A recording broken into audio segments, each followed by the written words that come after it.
Bom dia, vamos continuar a nossa segunda aula de bioprospecção de produtos naturais, né?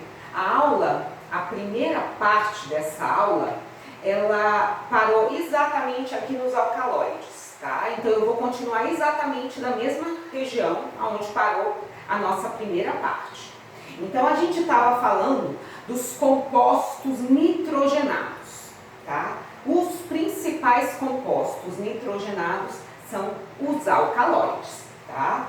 Os alcaloides podem ser encontrados em todas as partes do vegetal, mas seus acúmulos preferenciais ocorrem nos tecidos em crescimento ativo, como células epidérmicas, hipodérmicas, bainhas vasculares e vasos lactíferos.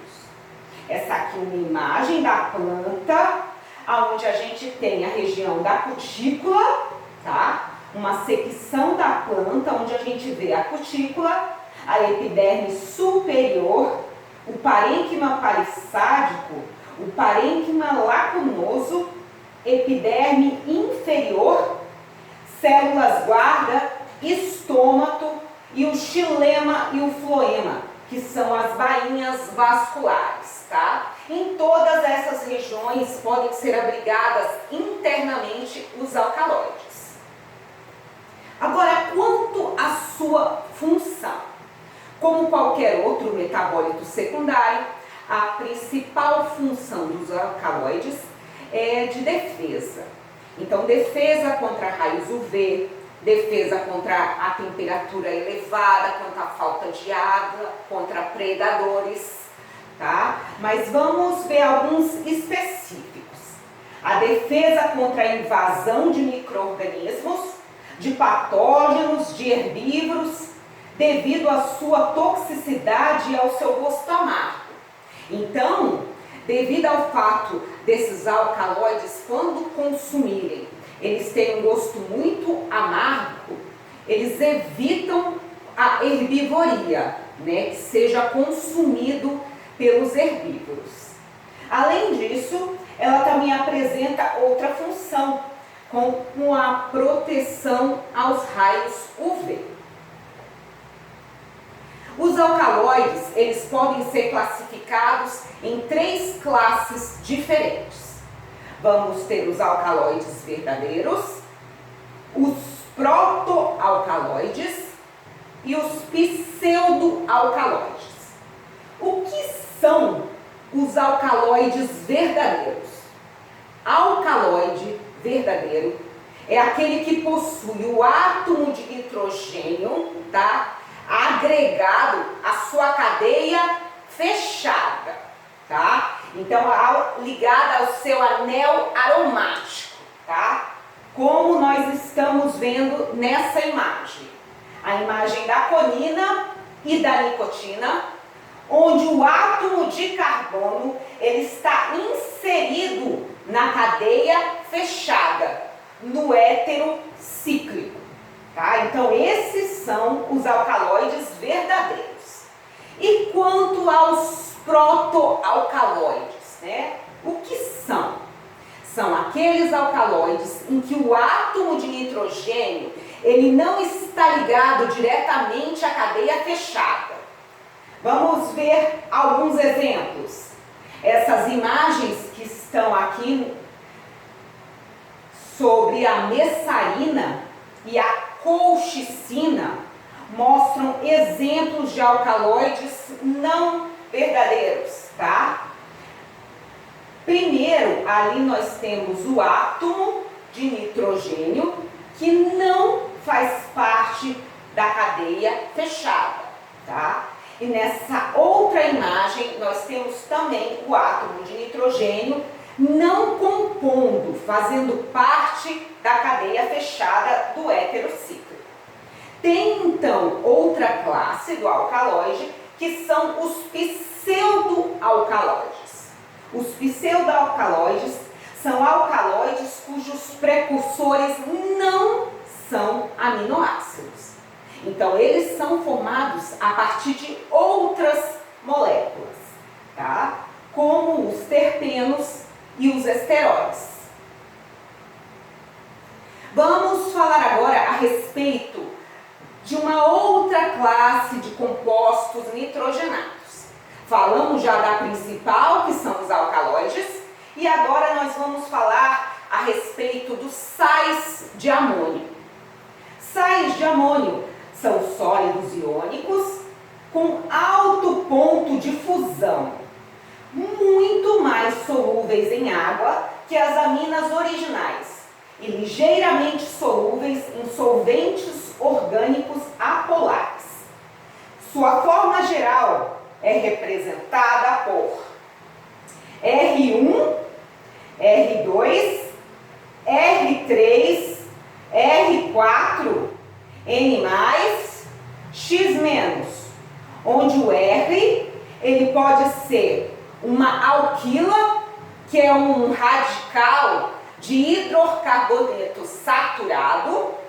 Ele pode ser uma arila, que é um radical de cadeia fechada, ou ele pode ser um hidrogênio, tá? E o X-, que é um ânion. Nas duas imagens que nós estamos vendo, nós temos aí o exemplo dos sais de amônio, onde a gente tem no centro, tá, o átomo de nitrogênio, tá? E aderido a ele nós temos R1, R2, R3 e R4. Todos esses R's podem ser alquila, podem ser arila ou podem ser hidrogênio, tá? E toda essa molécula envolvida pelo ânion. Na primeira imagem é o ânion do cloro. Na segunda imagem nós temos outro exemplo, outro representante dos sais de amônio. Então nós temos o átomo de nitrogênio no centro, ligado a ele nós temos o R1, R2, R3 e R4, tá? Qualquer um desses R's podem ser a alquila, a arila ou o hidrogênio, envolvido a molécula pelo ânion de bromo. Continuando a falar da sua fórmula geral. Então, a fórmula geral dos sais de amônio, ela é representada por R1, R2, R3, R4, N+, X-, onde o R pode ser uma alquila, uma arila ou um hidrogênio. E o X-, que é um ânion. Na imagem ao lado, nós podemos ver o átomo de nitrogênio no centro, R1, R2, R3 e R4 associados ao átomo de nitrogênio. Qualquer um deles pode ser uma alquila, uma arila ou um hidrogênio. E envolvendo tudo isso, nós temos um ânion.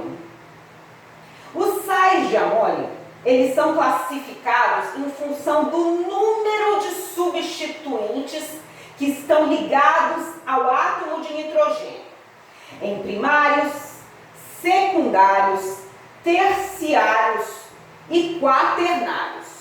Eu vou falar de duas classes principais. Primeiro, aqueles nos quais um ou mais substituintes são átomos de hidrogênio, tá? Então, nós temos o átomo de nitrogênio e pode estar ligado a ele um ou mais átomos de hidrogênio, tá? Esses cátion amônio, formados por protonação das aminas, podem ser facilmente desprotonados, de acordo com a representação a seguir. Então, de acordo com essa representação, tá? Os cátion-amônios podem ser facilmente protonados, tá? Da mesma forma que eles podem ser desprotonados facilmente, de acordo com essa reação. Muitas drogas ou moléculas biologicamente ativas são aminas, comumente armazenadas em formato de sais. Por que isso ocorre?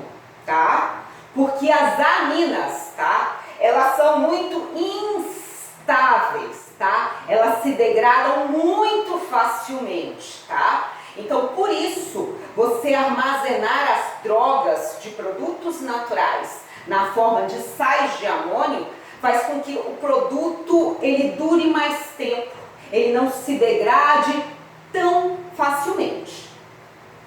Vamos ver aqui por quê? Por serem mais estáveis e não sofrerem reações de decomposição, como eu falei para vocês.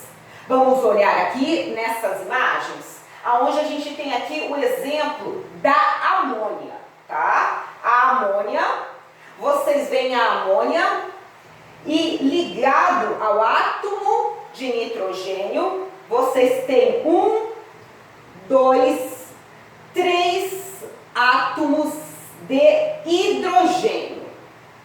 Do outro lado, nós temos um exemplo da amina primária, aonde vocês têm 1, 2 átomos de hidrogênios ligado ao átomo de nitrogênio.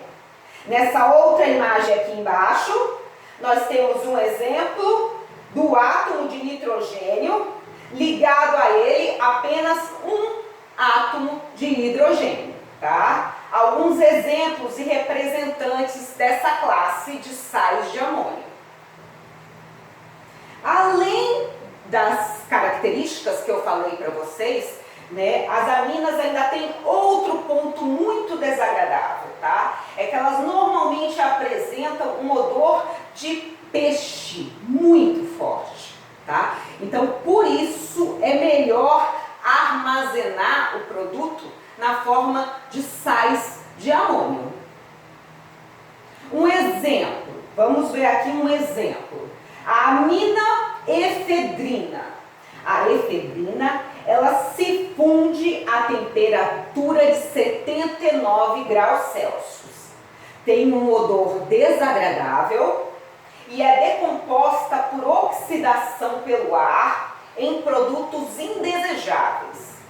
Já o seu sal, o cloridrato da efedrina, funde a 217 graus Celsius. Não se oxida e é inodoro, sendo o ideal para compor os medicamentos. Então, vocês percebem aqui que de um lado, a gente tem a amina, que é a amina efedrina, tá? Com todas as suas características da amina. O ponto de fusão baixo, uma facilmente degradada, o odor de peixe, tá? Da amina efedrina. Quando o produto ele é transformado num sal de amônio, então formando o cloridrato da efedrina, o seu ponto de fusão ele aumenta, chega a 217, ele não se oxida e ele não tem cheiro. Então isso é uma vantagem muito grande quando você pretende fazer um produto. Tá? Aqui ao lado, uma imagem da amina efedrina, tá?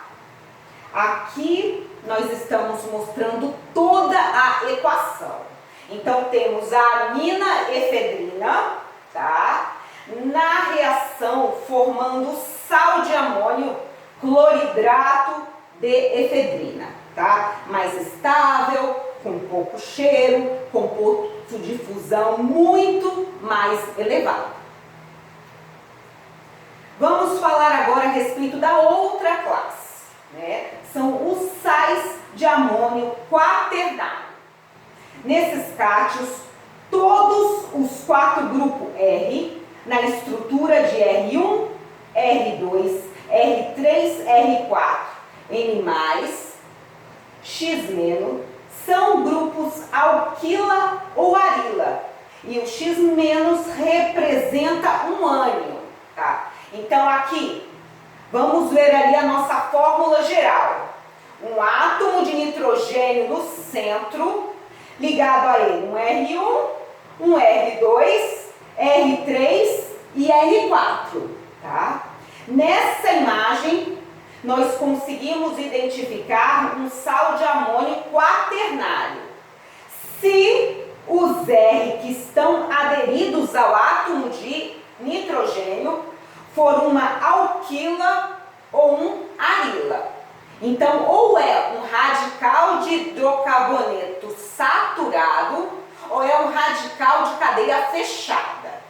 Aqui não estão ligados ao átomo de nitrogênio nenhum átomo de hidrogênio, tá? Então, aqui não estão em equilíbrio com a amina, possuindo propriedades e características bem peculiares. Eles possuem um caráter anfílico. Mas o que é um caráter anfílico? Um composto anfílico, ele é um composto que ele apresenta duas regiões. Ele tem uma região polar, tá? Muito solúvel pela água, e ele tem uma região apolar, que é insolúvel em água e solúvel em solvente orgânico. A região polar a gente vai chamar de hidrofílica e a região apolar nós vamos chamar de região hidrofóbica, tá? Então aqui vendo nessa imagem, olha ali uma molécula que ela apresenta essas regiões polares e apolares. Então a molécula que está no nosso desenho, que está representada nessa imagem, ela é um composto anfílico. Ele tem duas regiões, a região polar, que é hidrofílica, e a região apolar, que é a hidrofóbica. Além disso, os sais de amônio quaternário são grandes moléculas, com pesos moleculares geralmente de 300 e 400 gramas por mol, tá? Olha, na imagem já dá para ver alguns exemplos dos sais de amônio quaternário, tá? Mostrando para vocês, ó, o átomo de nitrogênio no centro, R1, R2, R3 e R4, tá? Formando moléculas muito grandes, tá? Todas envolvidas ali pelo ânion, tá? É o fato dela serem cadeias muito longas, tá? Junto com o fato delas serem compostos anfílicos, tá? Faz com que os sais de amônios quaternários eles apresentam características específicas, propriedades físico-químicas diferentes. Vamos ver. As propriedades físico-químicas, elas podem ser afetadas pelo comprimento da cadeia, tá? Uma característica físico-química que eu vou comentar vai ser a solubilidade em água, que vai diminuir à medida que o comprimento da cadeia apolar aumenta. Então vamos ver ali na nossa imagem, ó, moléculas apresentando região hidrofílica polar e região hidrofóbica apolar. Então a região que é solúvel em água e a região que não é solúvel em água, tá? Se o comprimento ali da região apolar aumentar, a solubilidade vai diminuir, tá? Uma outra propriedade físico-química que a gente também vai comentar é a concentração micelar, tá? Que ela está relacionada com a função surfactante, tá? Dos amônios quaternários. Aqui também diminui à medida que o comprimento da molécula aumenta. Vamos ver ali uma imagem onde a gente vê ali, ó, uma substância totalmente vedada, tá? Agora, quando tem ação de moléculas surfactantes, tá?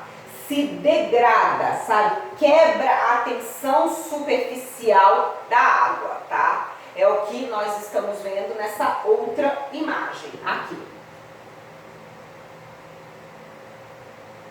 Um dos compostos de sal de armônio quaternário mais conhecido é o cloreto de benzalcônio, tá? Suas formulações incluem uma mistura de cloreto, alquil, benzil, dimetilamônio com várias cadeias alquilo. Na imagem ao lado, nós vemos um exemplo desse cloreto do benzalcônico, né? Onde a gente tem o átomo de nitrogênio no centro, temos ligado a ele, ó, metil, todos os compostos para formar o nosso cloreto benzalcônio, tá? E envolvido tudo isso, tá ali o ânion cloreto. Tem outros exemplos desses sais de amônio quaternário.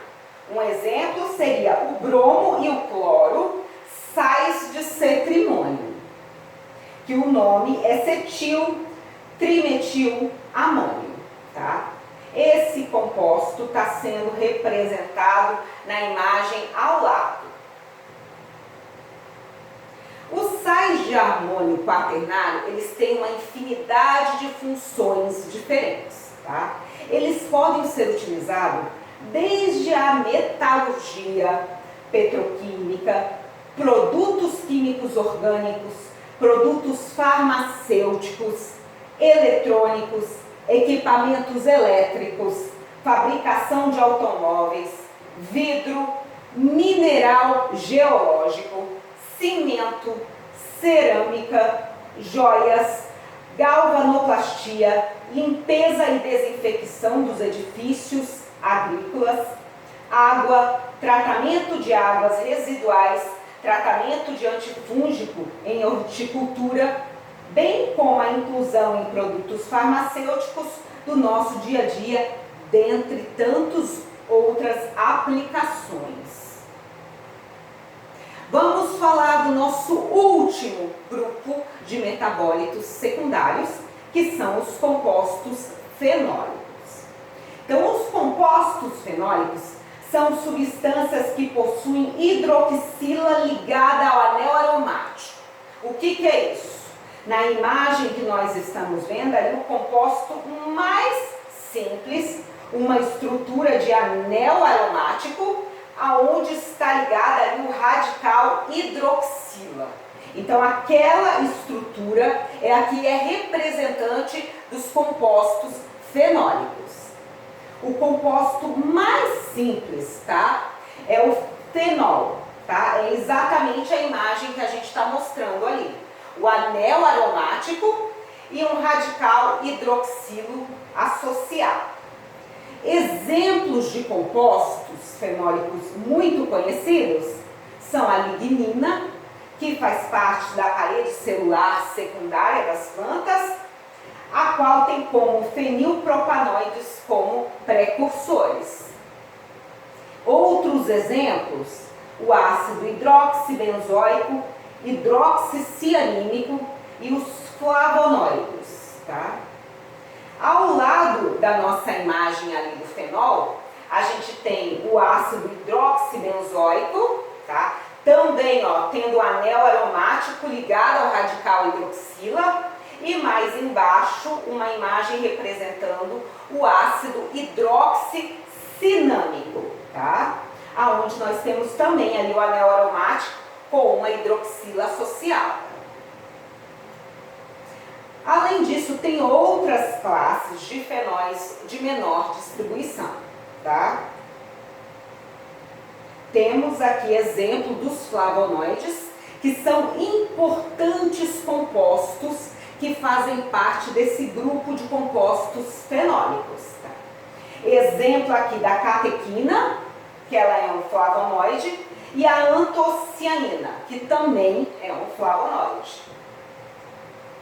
Aqui mostrando uma variedade imensa de compostos fenólicos, tá? A vanilina, 4-hidroxiacetofenona, acetovanilona, ácido fenílico, ácido vanílico, ácido hidroxibenzoico, ácido hidroxibenzaldeído, catecol, guacocol, hidroquinona, ácido homovalínico, ácido protaqueol, ácido cinânico. Uma variedade muito grande de compostos, tá? Agora nós vamos relacionar, tá, os compostos fenólicos que estão presentes nos animais e aqueles que estão presentes em vegetais, tá? Então vamos começar. Estão amplamente distribuídos no reino vegetal e em micro-organismos e também nos animais. No entanto, os animais são incapazes de sintetizar o anel aromático, tá? Então, nos animais, os compostos fenólicos são produzidos em pouca quantidade, porque eles têm dificuldade da síntese do anel aromático, tá? Quanto aos vegetais, eles têm a capacidade de sintetizar o anel aromático. Então, por isso, nos vegetais, nós vamos encontrar uma elevada quantidade de compostos fenólicos. Os compostos fenólicos, eles são sintetizados por duas importantes rotas. Rota do ácido chiquímico, uma das principais rotas da produção da grande maioria dos compostos do metabolismo secundário, tá? Então, aqui a rota do ácido chiquímico, a partir de carboidratos, do qual se originam os fenilpropanoides. E uma outra rota é a rota do ácido malônico, que se inicia com acetilcoenzima A, produzindo fenólicos simples. Essa imagem, onde a gente vê aqui a rota do ácido chiquímico, tá? Ali o ácido chiquímico, depois sendo transformado em corismato, no prefenato, na fenilanina, ácido cinânico e os fenilpropanoides, que podem ser precursores dos compostos fenólicos. Um outro exemplo da rota, então aqui é a rota do ácido malônico, tá? Onde a gente vê ali a rota do ácido malônico formando os compostos fenólicos. Os compostos fenólicos, eles podem ser encontrados de duas formas diferentes. Eles podem ser encontrados na sua forma livre e na sua forma conjugada. Na sua forma livre, eles têm em elevada quantidade, mas na forma conjugada existe um número muito maior. Normalmente, essa forma conjugada, ela está ligada a monossacarídeos, tá? Então, nós temos o composto fenólico associado a monossacarídeos, tá? Onde os principais são a glicose, galactose, xilose, raminose, por meio das ligações glicosídicas. Então, por essa associação, pelo fato de formar esses compostos conjugados, aumenta ainda mais a variedade química dos compostos fenólicos. Ali são imagens de compostos fenólicos, onde a gente vê exemplos: catecol, ácido caféico, guaiacol, ácido ferrúlico, resorcinol e o fiologlucinol. Os compostos fenólicos também são compostos muito reativos, tá? Possuem, em geral, características ácidas e são facilmente oxidáveis por meio de enzimas vegetais, de metais, luz, calor em meio alcalino. Por último, nós vamos falar a respeito da diversificada classificação dos compostos fenólicos. Os compostos fenólicos podem ser classificados de diversas formas diferentes. Os compostos fenólicos também podem ser classificados com base em sua cadeia carbônica principal. Aqui do lado, nós temos uma imagem mostrando uma classificação dos compostos fenólicos. Então, ali os compostos fenólicos, chave abrindo em ácidos fenólicos e polifenóis, e a partir desses polifenóis vão ser formados os flavonoides, os isoflavonoides e por último nós vamos ter a classificação dos taninos condensados, tá? Mas a principal tipo de classificação é aquela com base na cadeia carbônica principal, tá? De acordo com essa classificação, existem 4 classes principais. Então vamos ver: ácido hidroxibenzoico, ácido hidroxicinâmicos, flavonoides, que se subdivide em outras subclasses, e outros que não fazem parte das classes anteriores, tá? Essa é a principal classificação dos compostos fenólicos, tá? Essa aqui é um outro exemplo de classificação dos compostos fenólicos, tá? Onde a gente vê compostos fenólicos, uma chave, tá? Abrindo aqui os polifenóis, fenóis simples, miscelâneos. Dos polifenóis vão surgir os taninos, os flavonoides. E dos fenóis simples, tá? Vão formar o óxido hidroxicianínico e o ácido hidroxibenzoico. Esse aqui vai ser uma das últimas classificações que eu vou mostrar para vocês, vendo a classificação de compostos fenólicos no geral, tá?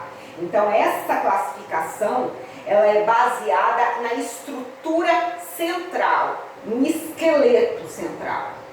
E aqui, o esqueleto central que ele considera é o C6. A partir desse C6 vão sendo adicionados outros radicais, tá? Nos primeiros nós vemos, ó, o C6, C1,